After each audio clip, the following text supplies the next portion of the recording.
All right, so get this. Packed airport, a red MAGA hat.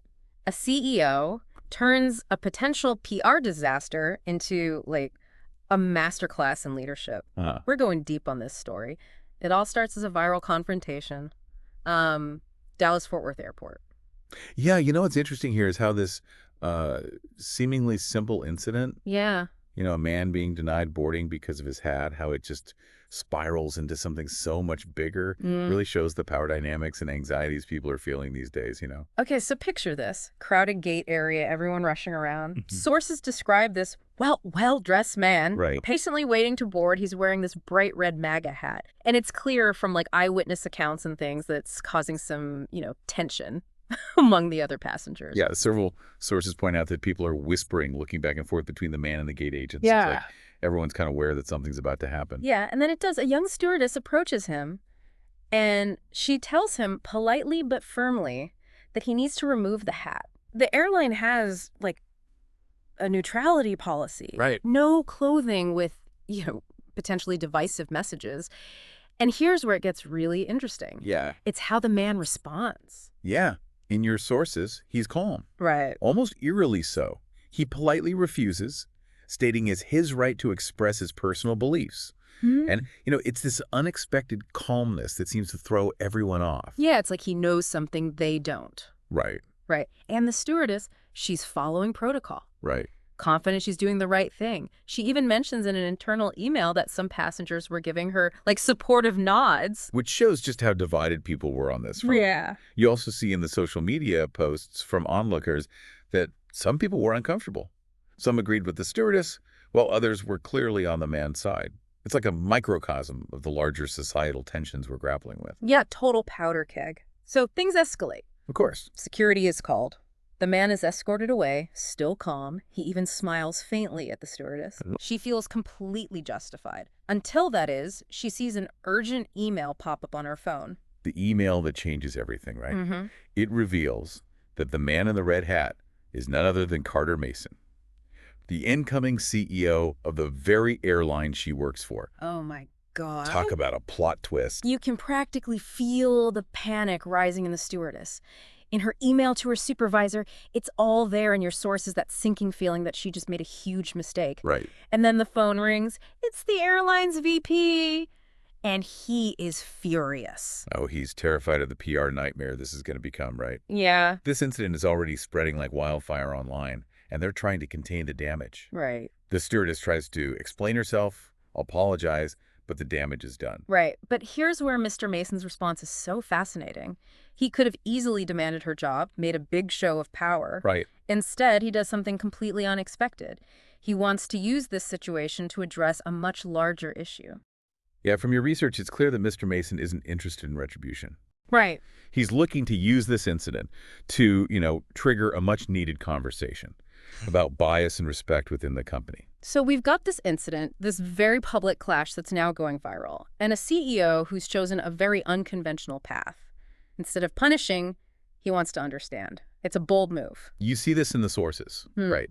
How the stewardess, instantly categorized Mr. Mason based on the hat. It's a great illustration of unconscious bias in action. Okay, unpack that a bit more for our listeners.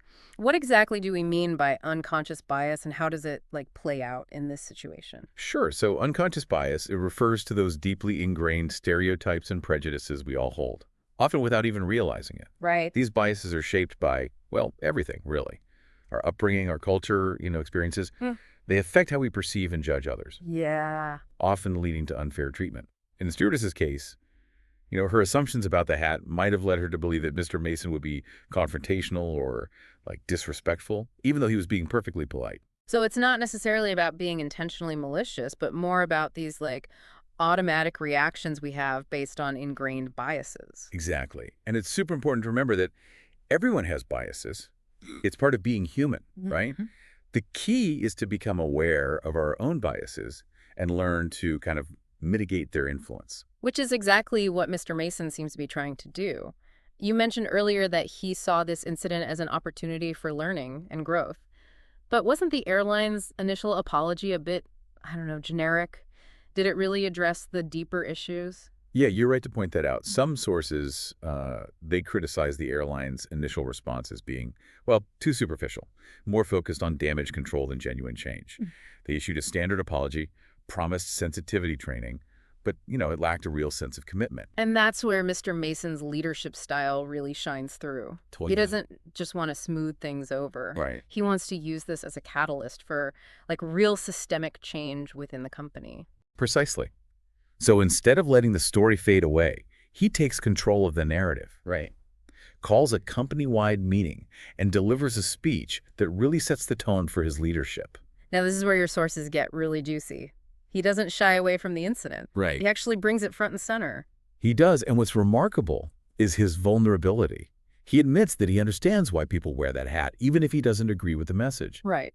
He talks about the importance of respecting different viewpoints. And then he goes even further. He challenges every employee to examine their own biases. So instead of pointing fingers, he's inviting everyone into this process of self-reflection and growth. That's pretty bold for a CEO. It is. And it's a great example of what's called transformational leadership. Mhm. He's not just managing a crisis. Yeah. He's using it to inspire a shift in mindset, to create a more inclusive and respectful work environment. He's setting a new standard for leadership. And how did the employees react to this? Did they all jump on board with this idea of, examining their own biases? Your sources show a mixed bag, honestly. Some employees were clearly inspired by Mr. Mason's message. They saw it as a genuine call to action, a chance to create positive change. Yeah. Others were more skeptical, maybe even a bit fearful. It's one thing for a CEO to talk about change, but how does he actually make it happen? Did he just leave it at that?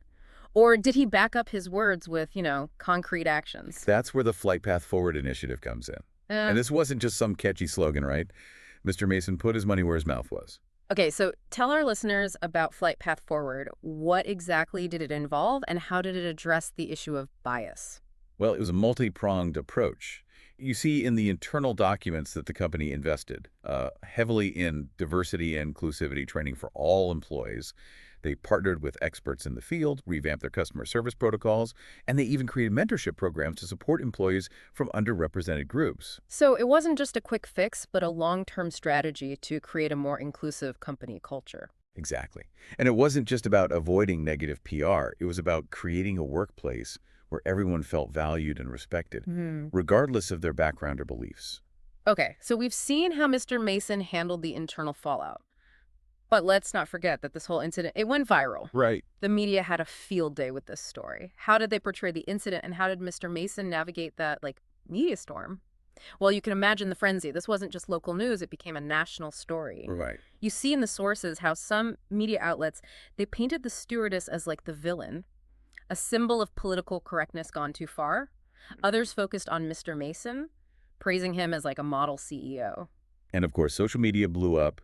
People were debating whether the stewardess was right to enforce the policy, whether the man was being deliberately provocative, and whether Mr. Mason's response was genuine or just clever PR. So this one incident becomes this massive Rorschach test, Right. with everyone just projecting their own views and anxieties onto it. It highlights the power of narrative, really. Depending on which sources you look at, you get a very different interpretation of the same event. It really underscores the need for media literacy. How do we as consumers of information navigate this landscape of conflicting narratives? Well, it's about being critical thinkers. You have to question the sources, look for biases, consider different perspectives. Don't just accept what you read or see at face value. Which brings us back to that red hat. It became such a loaded symbol in this whole saga. Yeah. What did you find interesting about how that symbol was used and interpreted? What stands out in the research is how the hat, it became a flashpoint for these deeper societal divisions. For some, it represented patriotism, freedom of expression. For others, it was a symbol of intolerance and exclusion. And that makes it almost impossible to have a productive conversation about it because people are coming at it with such different interpretations. Yes, and that's where Mr. Mason's approach is so instructive. Instead of engaging in that shouting match, he chose to model a different way of interacting. He didn't try to shut down the conversation or demonize those who held opposing views. Right. He focused on fostering understanding and respect, even when it was difficult. Exactly. He exemplified leading with curiosity instead of judgment, and by doing so, He created space for dialogue, Right. for people to share their perspectives and perhaps even, shift their thinking. It's a powerful reminder that even when we disagree, we can still choose to engage with each other Yeah, respectfully absolutely. and try to understand where the other person is coming from. It's a lesson that goes far beyond this one incident at the airport. It's relevant to our everyday lives, Yeah. to how we interact with family, friends, colleagues, even, strangers online.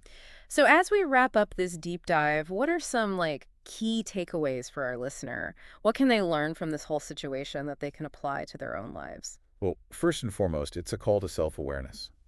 Recognize that you have biases and learn to manage them. It's an ongoing process, but it's crucial for building more equitable relationships. And it's not just about, individual responsibility, right? Right. It's also Yeah. about leadership. Whether you're a CEO or a parent or a team leader, how you respond to conflict sets the tone for everyone around you. Exactly.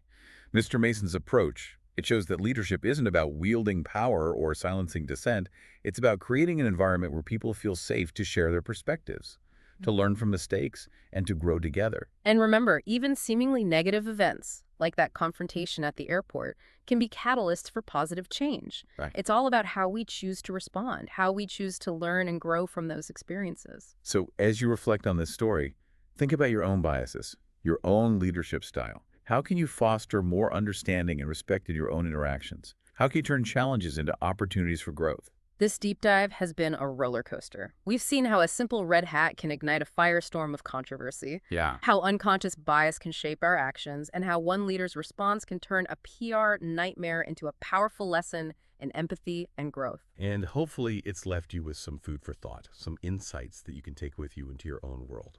Because at the end of the day, it's all about making conscious choices, building bridges, and creating a more just and compassionate world.